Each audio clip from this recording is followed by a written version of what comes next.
করছি এবং বলছি অবিলম্বে রেশনিং ব্যবস্থা চালু করতে হবে এবং গত 15 বছরের 18 লক্ষ কোটি টাকা অবিলম্বে ফেরত আনতে হবে। এখানে উপস্থিত আছেন ইন্ডাস্ট্রিয়াল বাংলাদেশ কাউন্সিলের কেন্দ্রীয় সাধারণ সম্পাদক জনাব বাবুল আক্তার এবং এখানে উপস্থিত আছেন বিআরজিডব্লিউএফ এর সাধারণ সম্পাদক পাপি আক্তার এবং বাংলাদেশ অ্যাপারেল গার্মেন্টস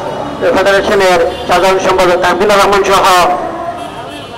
জাতীয় গার্মেন্টস ফেডারেশনের সাধারণ সম্পাদক রফিকুল ইসলাম সহ কেন্দ্রীয় নেতৃবৃন্দ এবং বিভিন্ন কারখানা থেকে আগত শ্রমিক ভাই বোনেরা, আপনারা দেখছেন গত 2 তারিখে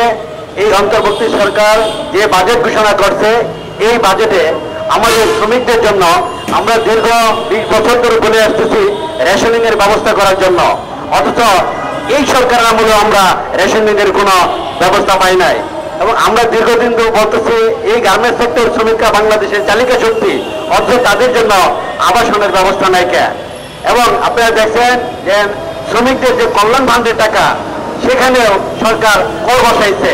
তাহলে সরকার আসলে কি ইঙ্গিত দিচ্ছে শ্রমিকদের জন্য আমরা বুঝতে পারছি না। একদিকে বাংলাদেশের টাকা 18 লক্ষ কোটি টাকা বিদেশে পাচার করা হয়েছে, অন্যদিকে 15 লক্ষ কোটি টাকা শ্রমিকদের আমাদের উপরে ঋণের বোঝা চাপিয়ে দেওয়া হয়েছে। তাই আমরা এই ব্যবস্থাগুলা